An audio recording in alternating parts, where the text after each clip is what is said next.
Hello friends, स्वागत है आप सभी का हमारे चैनल क्विक स्टडी में। मैं कुमार बेस्ट। इस वीडियो के माध्यम से दोस्तों आपके यहाँ पर कराऊंगा अर्धचालक इलेक्ट्रॉनिक की दोस्तों अर्थात सेमीकंडक्टर इलेक्ट्रॉनिक्स। यहाँ पर दोस्तों आपको मिलेंगे भौतिक विज्ञान के आधार पर बहुत ही महत्वपूर्ण क्वेश्चन जो आपके बार बार एग्जाम पूछे जाते हैं। इनको दोस्तों आप तैयार कर लेंगे। और यहाँ पर देखिए, शुरू करने के बाद थोड़ी सी एक दरख्वास्त भी करना चाहेंगे। यदि आपने हमारे चैनल को सब्सक्राइब नहीं किया दोस्तों अभी तक, तो प्लीज़ हमारे चैनल को सब्सक्राइब कीजिए और बेल आइकन को प्रेस करना ना भूलिएगा दोस्तों, ताकि हमारी वीडियोज़ के नोटिफिकेशन आपको प्रथम प्राप्त हो सके। तो आइए शुरू करते हैं। और आप इत्मीनान से देखिएगा दोस्तों, कॉपी और पेन निकाल लेंगे, ताकि आपको जो भी फॉर्मूले मिलेंगे, जो भी आपको न्यूमेरिकल बेस्ड क्वेश्चन मिलेंगे दोस्तों, उन सभी को आप नोट करते रहेंगे। तो आइए शुरू करते हैं टॉपिक दोस्तों अर्धचालक इलेक्ट्रॉनिकी। देखिए, पहला क्वेश्चन क्या देखता है आपको, तीन पदार्थों की ऊर्जा बैंड आपको दिए हैं चित्र में, जहां पर आपका वी संयोजी बैंड अर्थात वैलेंस बॉन्ड है दोस्तों, बैंड है दोस्तों, और सी आपका चालक बैंड अर्थात कंडक्टर बैंड है।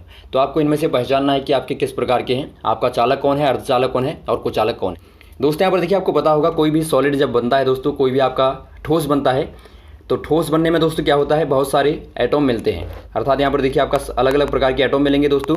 और आपको पता होगा हर एक एटम में क्या होता है, एक नाभिक होता है, और इनके चारों ओर में दोस्तों इलेक्ट्रॉन कक्षाओं में घूम रहे होते हैं। अब यहाँ पर देखिए दोस्तों, सभी इलेक्ट्रॉनों की क्या होगी, अपनी अपनी ऊर्जा लेवल होगा दोस्तों। आपको पता होगा अलग अलग कक्षाओं में उनके अपने अपने अलग अलग ऊर्जा लेवल होते हैं। तो जब दोस्तों एक सॉलिड बनेगा, एक ठोस बनेगा, तो सारे के सारे जो एटम हैं दोस्तों आपस में मर्ज हो जाएंगे, मिल जाएंगे। और इनके मर्ज होने से दोस्तों इनके ऊर्जा के स्तर जो आपके होते हैं बाहरी वाले, वो भी दोस्तों आपस में मिल जाएंगे। और इनके मिलने से क्या होगा दोस्तों, अलग अलग ऊर्जा बैंड आपके बनेंगे। इनको आप ऊर्जा स्तरों को ही दोस्तों आप ऊर्जा बैंड बोलते हैं। तो आपके अलग अलग ऊर्जा बैंड बनेंगे। तो इन ऊर्जा बैंडों की गैपिंग के आधार पर दोस्तों आप बता सकते हैं कि आपका चालक होगा, अर्धचालक होगा या फिर कुचालक होगा। अब देखिए दोस्तों, आपके यहाँ पर जो आपका ईजी दिखता है, ईजी होता है दोस्तों आपका वर्जित ऊर्जा अंतराल, अर्थात दोस्तों आप सीधे तौर पर कह सकते हैं ऊर्जा का अंतराल। अब यहाँ पर देखिए दोस्तों, यदि आपका easy less than 3 electron volt होगा तो आपका क्या होगा, ये दोस्तों आपका अर्धचालक होगा, अर्थात एक सेमी कंडक्टर होगा दोस्तों, जो कंडक्टर और इंसुलेटर के बीच का होता है। और वैसे दोस्तों यदि आपका दोनों मर्ज कर रहे होंगे, सी और बी दोनों मर्ज कर रहे होंगे दोस्तों, तो वहाँ पर आपका क्या होगा, ये आपका दोस्तों चालक होगा, अर्थात कंडक्टर होगा। क्योंकि यहाँ पर देखिए दोस्तों, आपका जो इलेक्ट्रॉन की पासिंग है वो आपकी आराम से हो जाएगी। और अर्धचालकों में क्या होता है दोस्तों, थोड़ा सा कठिनाई होती है, लेकिन आपका जो चालक होते हैं उनमें से आराम से इलेक्ट्रॉन आपस में एक दूसरे में दोस्तों पास हो जाते हैं। और वैसे दोस्तों यदि आपका सी और बी बहुत ज़्यादा गैपिंग है, अर्थात 3 इलेक्ट्रॉन वोल्ट से ऊपर है दोस्तों ईजी का मान, तो आप कहेंगे ये आपका कुचालक होगा, अर्थात इंसुलेटर होगा। क्योंकि यहाँ पर दोस्तों जो आपके इलेक्ट्रॉन होंगे उनमें पासिंग हो नहीं पाएगी, और होगी तो दोस्तों बहुत ही कम होगी, बहुत रेयर होगी। तो इसे आप बोलते हैं कुचालक। तो ऑप्शन नंबर आपका दोस्तों चौथा वाला दिखता है, पहला आपका अर्धचालक होगा, दूसरा आपका चालक, तीसरा आपका दोस्तों कुचालक। अगला क्वेश्चन यहाँ पर देखिए दोस्तों, अर्धचालक में वैद्युत चालन होता है। दोस्तों आपको अर्धचालक के बारे में बता दिया गया हमने। सेमीकंडक्टर जो आपके होते हैं दोस्तों, कंडक्टर और इंसुलेटर के बीच के होते हैं, अर्थात अर्धचालकों और चालकों के बीच के होते हैं। इनमें दोस्तों आपका कुछ कुछ चालन होता है। अब देखिए, इनमें चालन किसके माध्यम से होता है आपको बताना है, कोटरों के माध्यम से, इलेक्ट्रॉनों के माध्यम से, या कोटरों तथा इलेक्ट्रॉनों के माध्यम से, या फिर न कोटरों ना ही इलेक्ट्रॉनों के माध्यम से। इनमें दोस्तों यहाँ पर देखिए कोटरों तथा इलेक्ट्रॉनों के माध्यम से चालन होता है। ऑप्शन नंबर आपका 3 वाला सही हो जाएगा। कोटर का मतलब होता है दोस्तों आपके होल्स, होल मतलब आपके दोस्तों जो आपके पॉजिटिव होते हैं, और यहाँ पर देखिए तो जो आपके इलेक्ट्रॉन होते हैं दोस्तों वो आपके नेगेटिव। तो इनके माध्यम से दोस्तों इनमें चालन होता है। अगला क्वेश्चन देखिए दोस्तों, अर्धचालकों की चालकता, जो आपकी सेमीकंडक्टर की दोस्तों कंडक्टिविटी है, उस पर ताप का क्या प्रभाव पड़ता है आपको बताना है। ताप पर निर्भर नहीं करती, या ताप बढ़ने पर घटती है, या ताप बढ़ने पर बढ़ती है, या फिर ताप घटने पर घटती है। दोस्तों यहाँ पर देखिए, जब आप किसी सेमीकंडक्टर को दोस्तों हीट करते हैं, ताप देते हैं, तो उसमें दोस्तों होलों की संख्या बढ़ जाती है, अर्थात जो आपके आपस में बंधे रहते हैं दोस्तों उनमें होलों की संख्या बढ़ जाती है।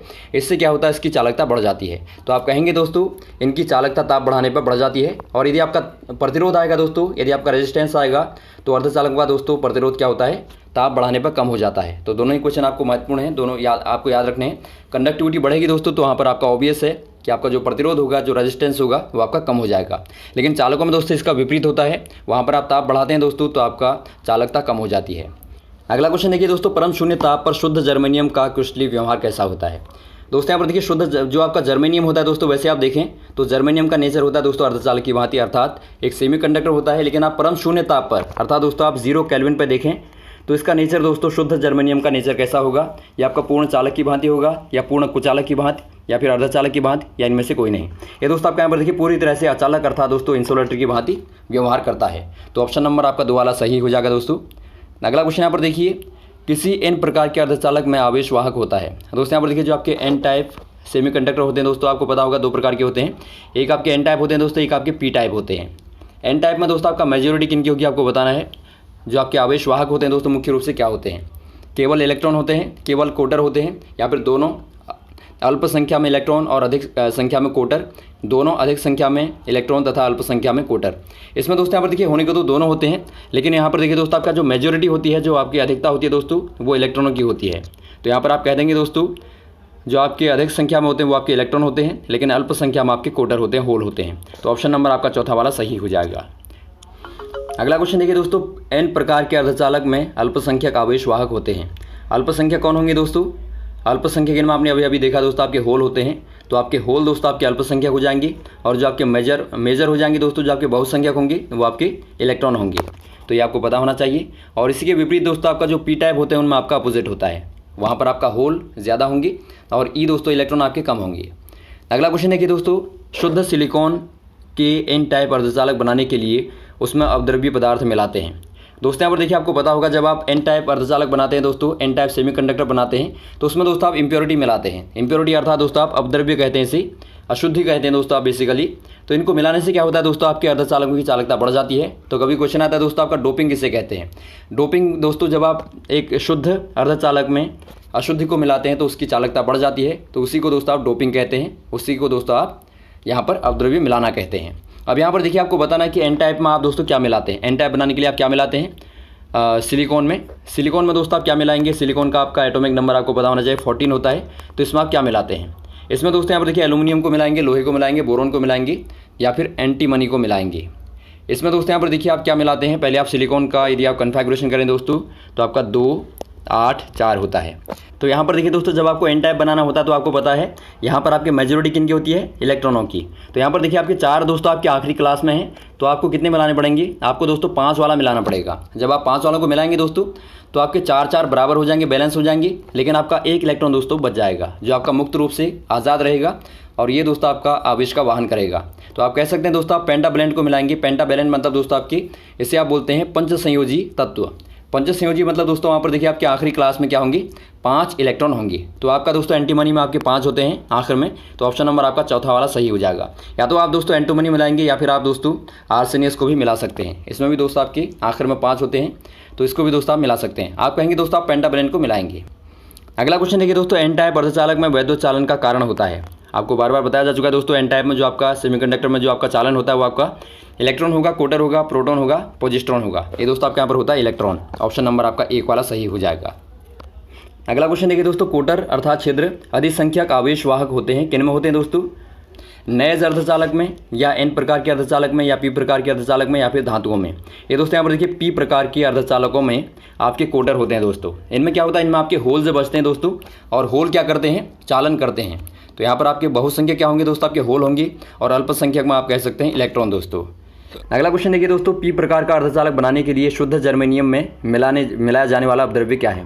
दोस्तों यहाँ पर देखिए जब आप शुद्ध जर्मेनियम को दोस्तों पी टाइप का अर्धचालक बनाएंगे तो इसमें दोस्तों आप किस प्रकार की इम्प्योरिटी मिलाएंगे, किस प्रकार की डोपिंग करेंगे? यहाँ पर देखिए दोस्तों आपको पता है जर्मेनियम का पहले आपको कन्फिगरेशन पता होना चाहिए दोस्तों। जर्मेनियम का दोस्तों इलेक्ट्रॉनिक जो आपका एटॉमिक नंबर होता है दोस्तों आपका होता है 32। तो इसका आप कन्फिगरेशन कीजिए पहले 2, 8, 18 और दोस्तों आपका 4। अब देखिए दोस्तों आपको क्या मिलाना पड़ेगा इसमें यदि आप 3 को मिलाते हैं दोस्तों तो आपका 1 होल बचेगा। देखिए क्योंकि आपके देखिए 3 मिलाने पर आपका दोस्तों कितने हो जाएंगे? आपके 7 हो जाएंगे, लेकिन आपको पूरा करने के लिए दोस्तों 8 चाहिए होते हैं। तो 8 होने के लिए दोस्तों आपको 1 चाहिए, तो आप कहेंगे कि आपका 1 खाली रह जाएगा और वही दोस्तों होल का काम करेगा। तो यहाँ पर आप कहेंगे दोस्तों आप ट्राइवैलेंट। तो यहाँ पर आप कहेंगे दोस्तों आप ट्राइवैलेंट अर्थात दोस्तों आपका त्रिसंयोजी एटम आप मिलाएंगे। अर्थात दोस्तों यहाँ पर देखिए आपका त्रिसंयोजी वाले कौन हो जाएंगे? जिनमें दोस्तों आपके आखिर में 3 इलेक्ट्रॉन होते हैं, ऐसी इंप्योरिटी को आप मिलाएंगे। तो ऐसा दोस्तों आपका एल्युमिनियम हो जाएगा। एल्युमिनियम का आपको पता होगा 13 होता है दोस्तों। इसका कन्फिगरेशन करेंगे तो आपका 2, 8 और 3 अर्थात 3 आपके आखिर में है। तो इसको आप मिला देंगे दोस्तों तो आपको 1 होल मिलेगा। तो ऑप्शन नंबर आपका दोस्तों एल्युमिनियम 3 वाला सही हो जाएगा। अगला क्वेश्चन देखिए दोस्तों, पीएन संधि डायोड में उत्क्रम संश्रुति धारा का कारण होता है केवल। दोस्तों यहाँ पर देखिए पीएन संधि डायोड के बारे में पहले आपको बता दें। जब आप पी अर्धचालक और एन अर्धचालक को दोस्तों मिला देते हैं, पी और एन को मिलाते हैं, तो इनके मिलने से दोस्तों एक छोटा सा बीच में जंक्शन बनता है दोस्तों। इसे आप अवक्षेप्य परत कहते हैं। छोटी सी एक परत बनती है दोस्तों जो आपकी साम्य स्थिति में आ जाती है। यहाँ पर आपका ना ही होल होते हैं दोस्तों, ना ही आपके इलेक्ट्रॉन होते हैं। तो इस प्रकार से आपके एक थोड़ा सा एक बैरियर टाइप का बन जाता है। तो ये आपका दोस्तों पीएन संधि कहलाता है। इनमें आपका देखिए पी दोस्तों आपका एनोड का कार्य करता है और एन आपका दोस्तों कैथोड का कार्य करता है। अब यहाँ पर देखिए दोस्तों जब आप पी के साथ में नेगेटिव को और एन के साथ में दोस्तों पॉजिटिव को मिला देते हैं तो ये आपका कहलाता है दोस्तों पश्चाभिनत। पश्चाभिनत कहें या फिर आप दोस्तों उत्क्रम अभिनत कहें या फिर आप कहें इसे रिवर्स बायस। तो आप रिवर्स बायस करते हैं दोस्तों। इसमें होता क्या है, इसमें दोस्तों बहुत ही कम धारा जो आपकी बहती है वो आपकी एन से लेकर पी की ओर बहती है दोस्तों, बिल्कुल नगण्य दोस्तों आपकी होती है।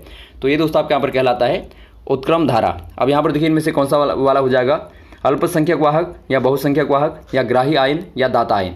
ये दोस्तों आपके यहाँ पर देखिए अल्पसंख्यक वाहकों के कारण दोस्तों इसमें धारा प्रवाहित होती है। तो ऑप्शन नंबर आपका 1 वाला सही हो जाएगा। और वैसे ही दोस्तों आपका जो आपका फॉरवर्ड बायस होता है उसमें क्या होता है उसको भी आप देखिए।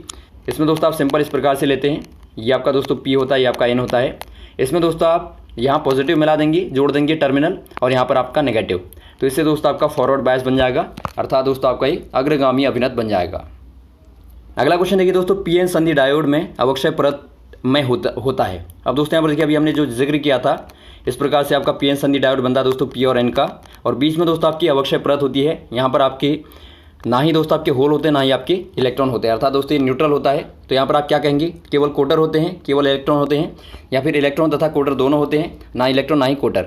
यहाँ पर दोस्तों आपका देखिए ना ही इलेक्ट्रॉन और ना ही कोटर। तो ऑप्शन नंबर आपका चौथा वाला सही हो जाएगा, क्योंकि दोस्तों यहाँ पर बिल्कुल बैलेंस होता है।